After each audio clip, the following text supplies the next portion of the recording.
Chats, a blog talking about all things organized by ReOrganize Inc., a personalized organization solution small business for the home and business. Serving Miami, New York City based, Miami, serving Miami, Los Angeles, and Boston. So we wanted to, I'm sure you've been hearing a lot about spring cleaning, and everyone's sort of like, oh, I'm tired of hearing about spring cleaning, but guess what? There's a reason why spring, especially coming out of this pandemic, is so important, because it's a good time to refresh, to welcome the new season, to welcome a warmer climate, especially those of us that are in climates and geographies where we have 4 different seasons. Spring is the ambition, is the excitement of summer. And as we all have been locked up for a little bit over a year and a half, when it's warmer, you get outside more, which makes us all very happy because we wanted to be able to breathe and be able to do what we need to do a lot freer. But yeah, guys, so just to keep it consistent, today I'm sharing with you 4 points on home organization. It's something that really sometimes can overwhelm you, even ourselves. It can be like, oh my God, we gotta do this, we gotta do this, we gotta do that. So I just wanted to just bring it back, keep it simple, and just share with you what are those 4 tips when you're talking about home organization. So as we know, our rooms are now being used for multiple purposes. Our living rooms, just for taking it an example, as we are right here at the beautiful space at Luminary, another small women-owned business. This is a great example of multiplicity. This is the main living room of Luminary when you come in to this beautiful co-working space. And it's being used for multi-purposes. You have several sitting areas, but then you also have an area that you can share by yourself or with socially distancing with colleagues and peers. So it's definitely, or it's a place where you can read a book, to research something within your business or within your craft, whatever that craft may be. So it's one of those things where, we really wanna multiply the use of our multiple spaces, if that makes sense. And what do you do? So when you're talking about reorganization, guys, you really want to focus on a room. Don't get overwhelmed by saying, oh my God, there's this huge, beautiful living room, again, for the purpose of staying consistent. I want to do this, I want to do this, I want to do. Just keep it simple. Start with one room at a time, or one area at a time. And what I mean by area, if you're talking about your pantry versus your closet, it's still an area, it's still a space, it's still a room. So focus on one room at a time, and that's pretty much how you start. And when you're in that room, you start by auditing the selected room. So before you touch and feel anything, you literally take 5 minutes, I always say, and you assess the space. You visualize how you want the space. A lot of times this is where we've had the experience from prior clients where we work with a lot with the interior designers. We're not the designers, they're the designers and the contractors and the architects, but it's really collaborating with them how the client wants the space, and then you bringing in the organizational element of that. And the functionality of how that space is going to be utilized. Obviously, they work on the aesthetic, we work on the functionality element of that new space. And visualizing how do you want to use it. In my case, we've turned one of our bedrooms in our home at ReOrganize, we've turned one of our bedrooms into the living room. Why? Because now we find ourselves where some of our living room spaces are a lot bigger than our bedroom spaces, so it's kind of like changing the narrative. And a lot of people are really looking deep into how to better configure those spaces. So again, speaking from the living room, it's about, okay, I have the living room, now I want to not just make it into a sitting area, but now our living rooms are also the spaces where we work and our children play. But now it's also where a lot of us may not be just with the traditional mom, dad, or family unit. Our family unit may not necessarily be our blood relatives. It could be our friends, our roommates. We could be taking care of an elderly family or friend. So it all depends on what it is that space is being for. So you really want to audit, sit back, and assess. And really, how are you visualizing that room, and how are you organizing that room to make it more functional for your current lifestyle, or what your lifestyle will be, not in 6 months, in a year, but really in the future.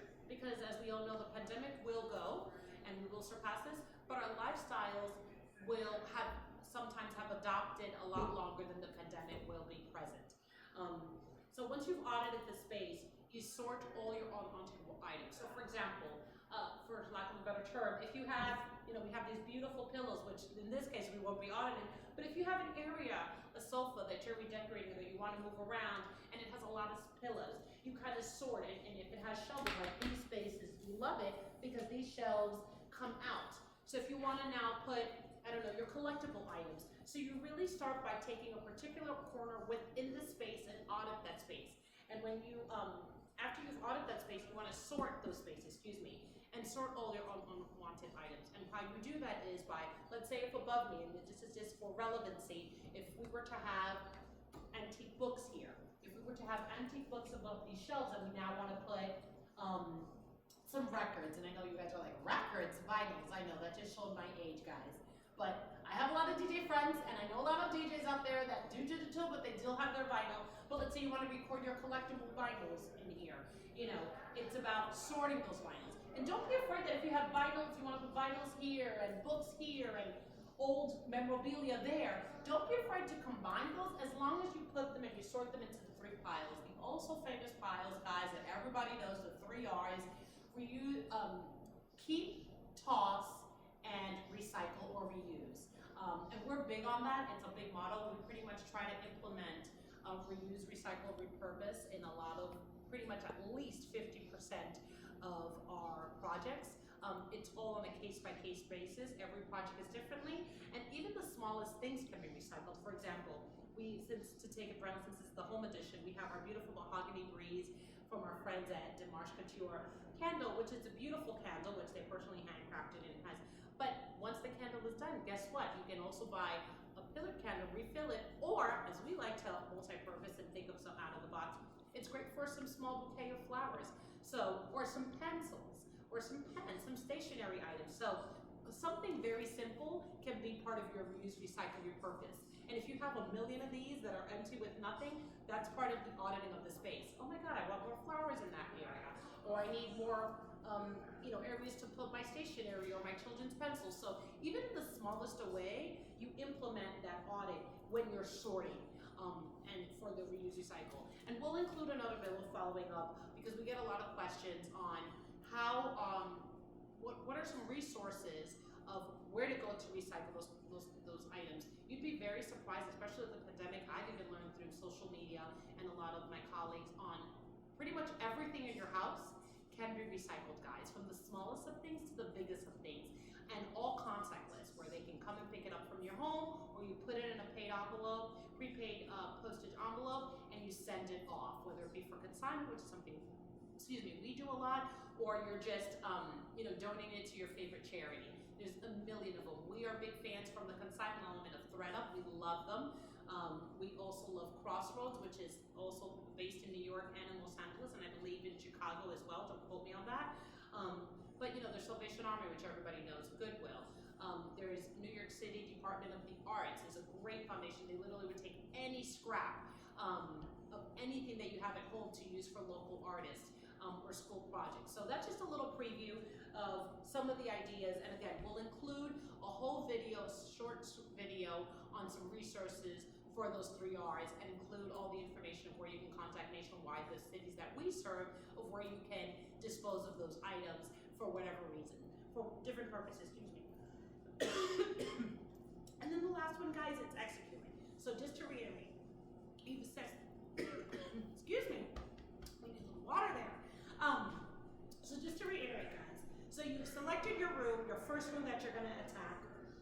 You've audited that room, and now you want to, excuse me, you sorted those items. So we sorted our items, we're ready to go, you've tackled it, and you've, now it's time to execute. So let's start organizing. Thank you, Joy from Luminary. This is service, guys. This place is amazing. Talk about women-owned, women collaborating with each other, also in the space working, totally social distancing. And when you need a glass of water, they hear you choke, they give you a glass of water.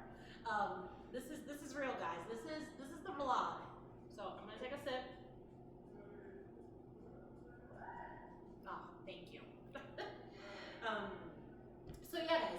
So as I was saying, so before you're executing, and reorganizing, you start by those 3 steps, and that is again, figure out your space, your first space or space that you, or spaces, if it's multiple spaces within a bigger space, that you want to tackle. Attack it one at a time because it can be overwhelming. Remember, when you're organizing, you're not organizing based on necessarily what you see on TV or on social media. And not to say those are not bad, those are just ideas. They're just there as models. I constantly can't reiterate it enough. All those platforms that connect stores, they're just there to give you ideas. And then as the organizer, whoever you contract with, it's us or any other organizer, it's really to create a space that's functional for your lifestyle. Organization is just like perfume and like wine. That's always been my analogy. It's personal. We don't organize for television. We organize to fit you. I've had clients that say, I don't want the labels, I don't want it like this, and I don't want to color coding because that doesn't work. Because what I hate to happen, and it has yet to happen, knock on wood, is that when we go and we touch base with our clients, I would never want to have a client say, oh, it was beautiful for 6 months, but then it didn't work. It's about functionality. And I know, again, you hear it a lot in Real Simple magazine, we're Real Simple Insiders, you hear it a lot. We collaborate a lot with a lot of our colleagues within the professional organization industry at NAPO, National Association of Professional Organizers, and we constantly are talking about this in our meetings. But you know what? They're right. There's a reason why they're spraying. There's a reason why, it's the repetition of, okay, I got it. Okay, it's functional. Yeah, it has to be organized. Because it's really that simple, guys.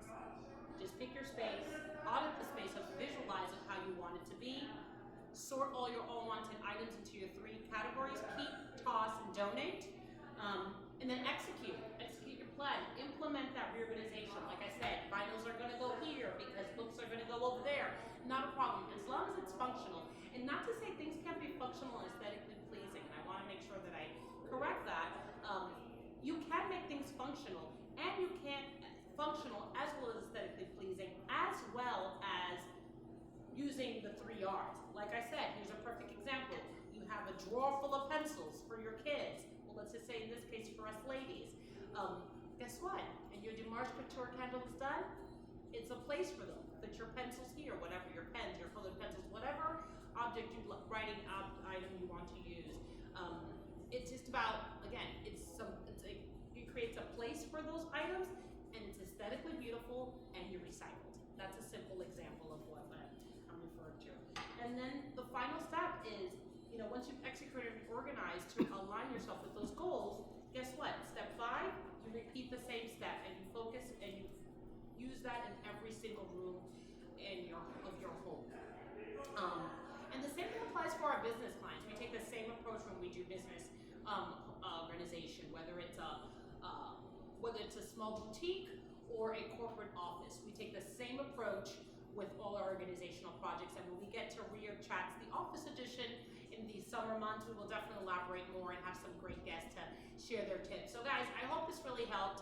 I know we went a lot on a tantrum, but just wanted to share with you again those 4 how-tos on how to organize your home. It's a very simple process. It can be an overwhelming. Take it step by step, day by day, guys.